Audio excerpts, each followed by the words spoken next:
नमस्कार, आप देख रहे हैं 4 PM और मैं हूं आपके साथ निधि तिवारी। हरियाणा का चुनावी मौसम गर्म है, सियासी मैदान में उठापटक तेज है। नेताओं के भाषण मौसम में और सियासी तपन को और ज्यादा बढ़ा रहे हैं और दूसरी तरफ किसान इस बार चौकन्ना बैठा है। उसने पहले से ही मन बना लिया है कि इस बार के चुनाव में किसे वोट की चोट में सबक सिखाना है। सत्ता के मद में जिस तरीके से किसानों पर अत्याचार और जुल्म ढाए गए, उन सबका हिसाब करने का समय आ गया है। किसानों के रास्ते में जिस तरह कील पत्थर लगाए गए, पानी की बौछारें की गई और किसानों पर जो भी अत्याचार किया गया, उन सबका हिसाब किताब करने के लिए हरियाणा के किसान और हरियाणा की जनता ने अपने वोट के हथियार को और पैना कर दिया है। हरियाणा में हवा का रुख इस बार बदल गया है और हवा के इस बदलते रुख का अंदाजा शायद कांग्रेस के भाई बहन की जोड़ी ने भी लगा ली है। शायद यही कारण है कि राहुल गांधी और प्रियंका गांधी ने आज सियासी समर में कूदकर जमीन पर उतरकर सियासत की चोट खाए उन किसानों के साथ मिलकर एक बार फिर से रथ यात्रा शुरू कर दी। आज से राहुल गांधी ने हरियाणा में तूफानी यात्रा की शुरुआत कर दी है और इसी समय में राहुल गांधी और प्रियंका गांधी की हरियाणा विजय संकल्प यात्रा पर वो निकल पड़े हैं।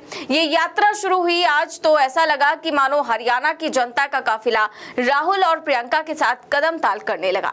यात्रा तो कांग्रेस की संकल्प यात्रा थी, लेकिन इस यात्रा में शामिल होकर जनता ने भी संकल्प ले लिया कि इस बार बदलाव करेंगे। तो एक तरफ राहुल गांधी और प्रियंका गांधी ने जमीन पर उतरकर संकल्प यात्रा करी, तो दूसरी ओर मोदी जी, योगी जी और अमित शाह जी के हेलीकॉप्टर जब हरियाणा के सियासी समर में उतरते हैं तो वो ये संदेश देने की कोशिश करते हैं कि ये रण इतना आसान नहीं है।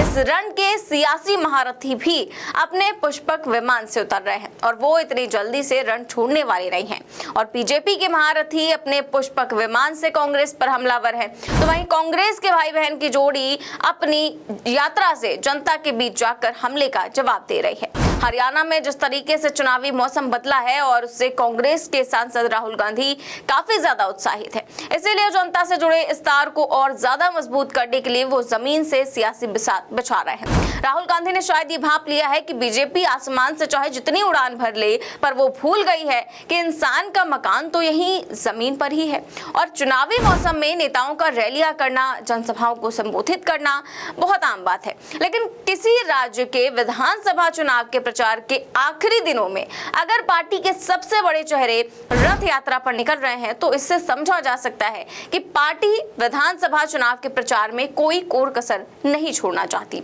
और इसी के चलते राहुल गांधी और प्रियंका गांधी हरियाणा विजय संकल्प यात्रा के जरिए चुनाव में पूरी ताकत लगा रहे हैं। हरियाणा का लगभग रुख जो है वो अपनी तरफ मोड़ भी लिया है और उनका कॉन्फिडेंस उनके भाषणों से झलक भी रहा है। नया कानून बनता है, कहा जाता है किसान के लिए कानून बनाए गए। किसान के लिए अगर कानून बनाए गए हैं तो हिंदुस्तान के सारे किसान सड़क पे क्यों आए? क्योंकि किसान जानता है कि हमारे जेब में से एक और तरीके से अब पैसा छीना जाएगा। वैसे केवल राहुल गांधी ही नहीं बल्कि चुनाव प्रचार के अभियान के दूसरे चरण में राहुल गांधी के साथ प्रियंका गांधी ने भी कमाल संभाल ली है और प्रियंका गांधी हमेशा की तरह फिर से बीजेपी पर आक्रामक रही। प्रियंका गांधी ने अपने भाषण में हर उन मुद्दों को छुआ जो हरियाणा के लोगों और किसानों ने किसान आंदोलनों के दौरान जो कुछ भी झेला था वो सारी चीजें उठाई और प्रियंका ने रास्ते में बिछाई गई कीलों की याद दिलाई, पुलिस की लाठियों से किसानों पर जो बर्बरता हुई उसकी याद दिलाई, किसान आंदोलन में शहीद हुए किसानों की याद दिलाकर हरियाणा की जनता में एक बार फिर से बीजेपी के खिलाफ आक्रोश पैदा कर दिया। वहीं बीजेपी को इस चुनाव में कांग्रेस के खिलाफ कोई मुद्दा नहीं मिला तो 10 साल बाद फिर से एक बार अमित शाह और पीएम मोदी ने रॉबर्ट वाड्रा को लेकर कांग्रेस पर हमला बोला और शायद इसी का जवाब देने आज प्रियंका गांधी ने मैदान संभाला था और बीजेपी पर जमकर हमलावर भी रही। सुनिए प्रियंका गांधी को। आपने हमेशा इस देश की रक्षा की है। यहाँ के किसानों ने, यहाँ के जवानों ने, यहाँ के खिलाड़ियों ने पूरे देश का सम्मान रखा, देश के हित का सम्मान किया, उसकी सुरक्षा की। आप अपने बच्चों को पालते पोसते हैं, आपके ही बच्चे हमारी सरहद पे जाकर हमारे देश की सुरक्षा करते हैं, जान देने के लिए तैयार रहते हैं। हर पल हरियाणा के प्रदेश के बच्चों ने, आपके बच्चों ने, यहाँ की बहनों ने, यहाँ के बुजुर्गों ने पूरे देश का सम्मान सुरक्षित रखा है। 10 सालों से आपके प्रदेश में भाजपा की सरकार रही है और आपको इस सम्मान की सुरक्षा करने के बदले में इन्होंने क्या दिया? आपको अपमानित किया और आपका निरादर किया, हर स्तर पर आपका निरादर किया। यहां क्या किसान इस पूरे देश का अन्नदाता है? आपने आंदोलन किया, 3 काले कानून लाए, आपने आंदोलन किया, आप खड़े रहे, डटे रहे। आपको क्या मिला? आंसू गैस मिली, लाठियां मिली, सुनवाई नहीं मिली। आपको कहा गया था कि एमएसपी मिलेगी।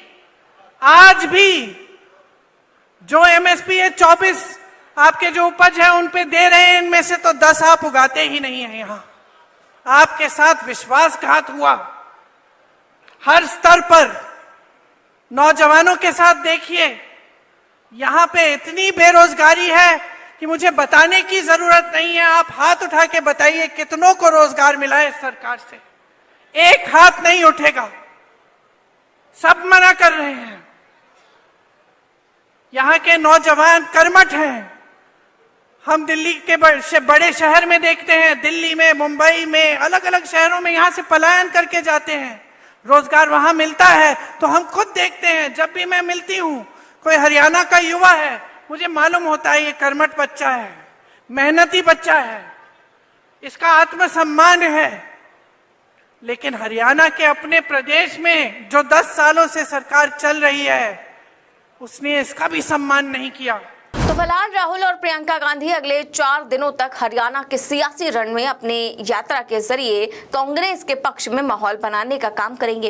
इस यात्रा के जरिए कांग्रेस के मजबूत इलाके पर पकड़ बनाए रखने के साथ साथ बीजेपी के दुर्ग को भेदने की स्ट्रेटेजी भी बनाई गई है। राहुल गांधी की 3 अक्टूबर की शाम तक हरियाणा की करीब 50 विधानसभा सीटों को कवर करने की रणनीति है और कांग्रेस ने राहुल और प्रियंका गांधी के हरियाणा में रथ यात्रा का रोड मैप ऐसा तैयार किया है जिसके जरिए बीजेपी के किले को भेदा जा सके। जाटलैंड में कांग्रेस मजबूत है, लेकिन जीटी बेल्ट और अहिरवाल इलाके में बीजेपी की मजबूत पकड़ है। तो पश्चिमी हरियाणा में जेजेपी ने बेहतर प्रदर्शन किया था।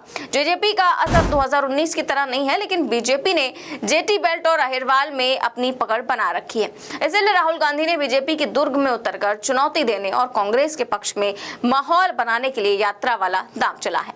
प्रधानमंत्री मोदी ने कुरुक्षेत्र में रैली करके हरियाणा में चुनाव प्रचार का आगाज किया था।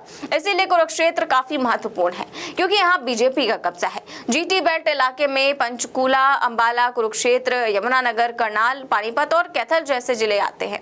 इस इलाके में कुल 27 विधानसभा सीटें आती हैं। बीजेपी इस इलाके की बदौलत 2014 और 19 में सरकार बनाने में कामयाब रही थी और जीटी बेल्ट इलाके की 27 में से 14 सीटों पर बीजेपी का कब्जा है और कांग्रेस के पास केवल 9 सीटें हैं। और इसी के चलते बीजेपी की गढ़ में सेंध लगाने के लिए राहुल और प्रियंका की जनसभाएं तय की गई हैं। अब ये भाई बहन की जोड़ी तो बीजेपी को पटखनी देने के लिए कोई कोर कसर नहीं छोड़ना चाहती है। अब देखते हैं कि चुनाव में क्या होता है, लेकिन इस समय बीजेपी के दिन बिल्कुल भी अच्छे नहीं चल रहे हैं हरियाणा में। जिस तरीके से आप देख रहे हैं कि 8 नेताओं को बीजेपी ने सस्पेंड कर दिया, जिनमें 2 पूर्व मंत्री तक भी शामिल हैं। उन पर अनुशासनहीनता का आरोप लगा है। इसके अलावा भी बीजेपी को लेकर और भी कई सारी खबरें हैं कि वहां पर बगावत थमने का नाम नहीं ले रही है। तो वहीं दूसरी ओर कांग्रेस जो है, जो राहुल गांधी है, वो पूरा संदेश देने का काम कर रहे हैं कि कांग्रेस में सब कुछ ठीक है। आज जब कांग्रेस की रैली हुई तो वहां पर भी जो है वो हुड्डा और कुमारी शैलजा का हाथ मिलवाकर राहुल गांधी ने यह संदेश देने की कोशिश की। तो दूसरी ओर बीजेपी में तो बगावत ही नहीं थम रही है। तो देखते हैं कि क्या कुछ होता है, 8 अक्टूबर को क्या नतीजे आते हैं। फिलहाल इस खबर में बस इतना ही। देश और दुनिया की तमाम बड़ी खबर जानने के लिए देखते रहिए 4PM न्यूज नेटवर्क। नमस्कार।